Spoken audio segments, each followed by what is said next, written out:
Salut sama gars yi nuyu nañ leen yéen ñuy suivre depuis votre chaîne C5 Info di la wax ne si tu es nouveau merci de t'abonner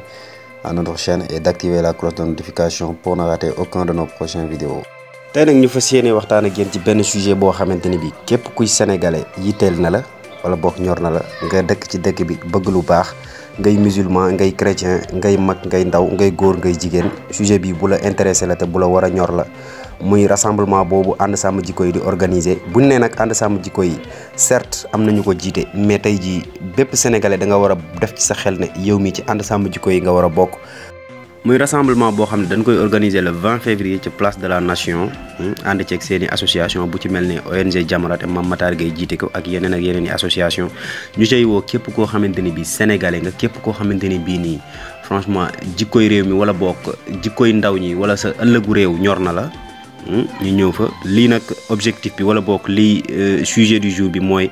waxtaan ci naka la ñuy fexee ba jëlee fi borom ñaari tur yi ñuy wax les homosexuels ak aussi projet de loi boobu ñu dugaloon assemblée nationale te les 9 députés c'est 9 fameux députés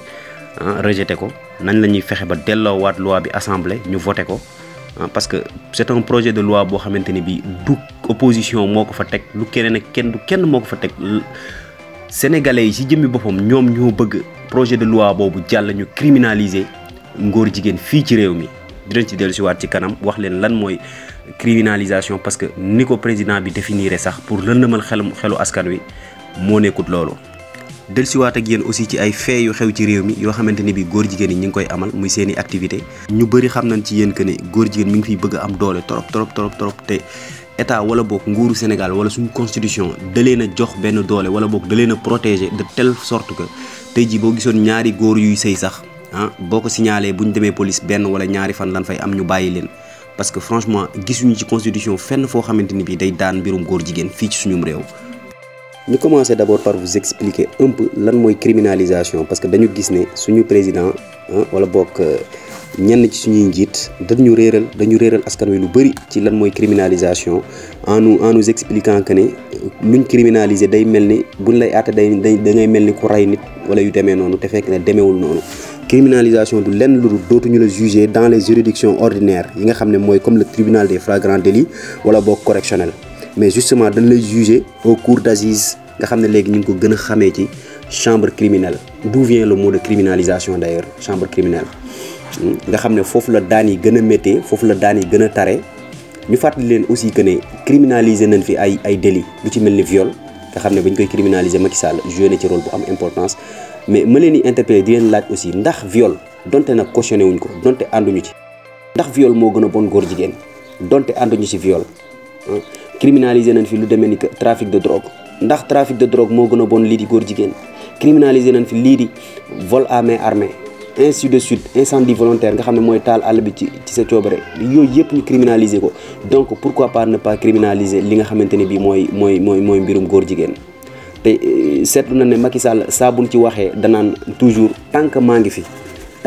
fi duñ daganal góor jigéen fii mais coow li du daganal wala ñàkk a daganal mais coow li mooy punir ñi ko fiy def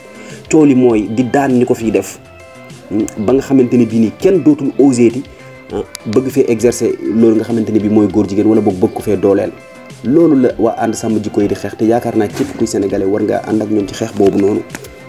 seen xeex bii nii mooy xeexu bépp sénégalais seen ndam mooy ndamu bépp sénégalais parce que dafa am benn patrimoine commun bu ñu bokk ñun sénégalais yëpp que ça soit ngay musulman ngay chrétien nga bañ a bokk sax ci ñaari diine yooyu parce que gis nañ ne waa ànd sàmm jikko bi ñuy def seen pétition boobu di ko signéloo kër xalifa diine te xalifa diine yëpp signé ko ba ci jàngu chrétien bi église bi yëpp signé ko dem nañ sax ba bois sacré seen njiit dem nañ ba ci moom waxtaan ak moom mu xamal leen carrément que moom tamit àndut ci lii te cautionné wu ko donc dem na ba ñëpp ñi nga xamante ni bii nii ñi ngi ci yeewoo ci réew mi cautionné wuñ lii donc fan la nguur gi teg ne ñoom loi bii nii du jàll fan la 9 députés yooyu teg loolu tey ñi fi nekk nag ci suñuy njiit ñu ngi ñuy gëmloo que ne ngóor jigéen amul ci réew mi wala boog ñu ngi ñuy gëmloo que ne ngóor jigéen dañ ko punir ci réew mi alors que c'est faux parce que gis nañ à maintes reprises que ne lii di ngóor jigéen ñu ngi koy exercer ci réew mi te ñi koy def wala boog ñooñu nekk ci activité boobu noonu buñ leen jàppee du mat sax lu mat 48 heures wala 72 heures ñu bàyyi leen ñu dem ñun ñëpp ñu ngi fàttali cette date symbolique du 25 décembre 2016 date boo xamante ni bi bu symbolique la fii ci Sénégal ci jamono boobu ndax tombé naag ñuy màggal guddi yonente bi sallallahu alayhi wa sallam tombé aussi ak guddi goo xamante ne bi chrétiens yi dañ koy féete chaque année muy le 25 décembre donc ñu profité woo ci engouement boobu ak ci kii boobu takk ci 11 sëy fële ci Kaolack ñu bett leen ci benn école le commissaire Bokar Ly ñu koy sant bu baax di ko gërëm mu def ci liggéey bu mucc ay fexe ba arrêté leen teg leen loxo ñoom ñëpp jébbal leen yoon mais ñu gis ne 72 heures après dañ leen a relâché ñu gis ne yàggul dara fee ca mosquée Amitié Baobab fekk nañ fa ñaari góor yuy sëy jour bi Sénégal qualifié xaw ma bi mu jëlee coupe bi alors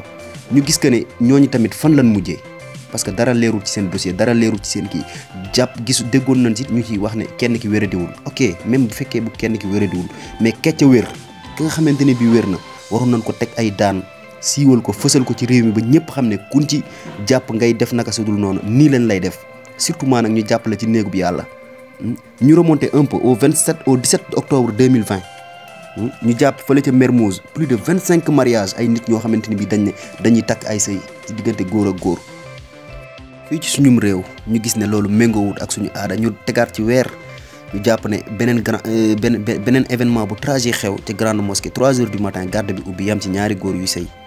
mais c'est déplorable ndax lii jotut ñu jóg ci ndax lii bu fekkee suñu nguur yi sax nanguwuñ ñun tamit jotut ñun sénégalais yi ñun ñi nga xamante ne bii nii lii ñun lay concerné ñu jóg ci parce que ñooñuy def yooyu noonu wala ñooñuy def xeetu ñaawteef yooyu noonu bàyyiwuñu fenn fépp foo xamante ne bii mën nañ fa jaar pour naxasal suñu diine ji wala pour ñaawal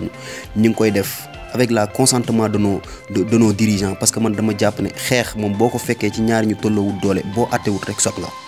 te gis nañ ne ñooñu nga xamante ne bii ñooy financé lobby yooyu wala boog ñooñu di appuyer ñooñu noonu muy borom ñaari tur yi ñoo ëpp doole fuuf population wu Sénégal parce que ñoo leen ëpp ay moyens luñ bëgg a def nañ ko def te bàyyiwuñu fenn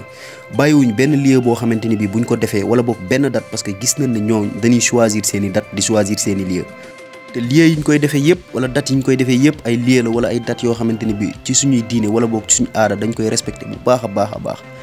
ndax gis nañ ne yéen ko fi mujj def yëpp ci jàkka yi ci jumaa yi ci école yi dem sax ba ci cimetière yi parce que si on remonte le temps un peu da gisoon bettoon nañ fi ñaari góor yuy sëy fële ci cimetière bu Soumbédioune muy loo xamante ni bii lu ñaaw la mais lan la suñu nguur yi di xaar lan la suñu état bi di xaar pour dimbale ñu ci loi bi mu jàll buñ ko mënta def ñun ñi nga xamante ni bii mooy population bi ak ñi nga xamante ni bii ëllëg luy tooy si ñun lay jóge nañ jóg xeexal suñu bopp parce que dañu am tendance du dégg ci suñu njiit yi ñu naan tant que ñoom ñi ngi fi bu ñu mës a daganal góor jigéen fii ci réew mi mais là n'est pas la question ñun suñu problème du daganal góor jigéen wala ñàkk ko daganal parce que góor jigéen yàlla moo ko njëkk a tere donc kenn mënu ko daganalal ci ñun bañ nangu ko mais la vraie question wala boog fi ñu mën a jàppale moo ñu criminaliser ko ba ñi nga xamante ne bii ñoo ko fi bëgg a def wala boog ñi nga xamante ne bii ñoo ko fiy def buñ leen jàppee ñu teg leen ay daan yu métti ba keneen koo xamante ne bii bëgg nga ko def bu sa xel demee ci daan yooyu wala boo déggee daan yooyu rek di nga ci découragé wala di nga xool feneen foo ko defee te bàyyil ñu fi suñu réew parce que dafa am ay valeur ak ay aada ak cosaan yoo xamante ni bi ñun dañ ko war a sàmm bu baax. ñu ci lancer un appel aussi ak kilifa diine yi muy les xalif généraux en personne ñu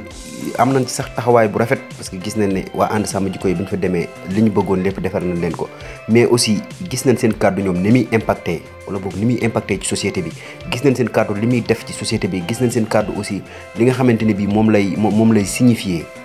aux yeux de tous les Sénégalais donc ñoom aussi am nañ benn wàll boo xamante ni bi war nañ ko ci bay muy ñu génn wax ak Sénégalais yi directement comme niñ tàmm di ko gisee ñu koy def bu situation bu grave amee ñu gis ne dañuy génn wax situation yi apaisé wu coow li apaisé wu donc bala ñuy yegg fenn fi ñoom kilifa diine aussi am nañ rôle ñu génn wax en direct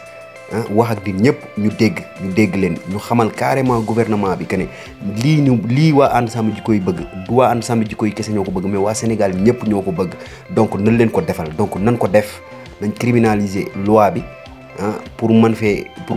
néewal doole lépp luy góor jigéen wala acte contre nature. parce que tamit gis nañ combien leur parole a pesé sur la balance sur certaines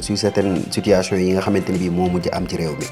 carrément le simple fait que ñu génn wax rek directement wax ak nguur gi ça peut changer beaucoup de choses mën na changer lu bëree bon encore une fois ñuy remercier te di waa ànd sàmm jikko yi te di woo képp koo xamante ni bi mooy sénégalais ci marche boobu nga xamante ni bi ñu ngi koy organiser encore une fois le 20 février fële ci place de la nation. Il leen indiloon tey ci seen chaîne 55 info di la wax ne si tu es nouveau merci de t'abonner et d'activer la cloche de notification. C'est gratuit pour toi mais beaucoup de choses pour nous. Di la wax ne les commentaires et les suggestions sont toujours les bienvenus. Merci et à très bientôt.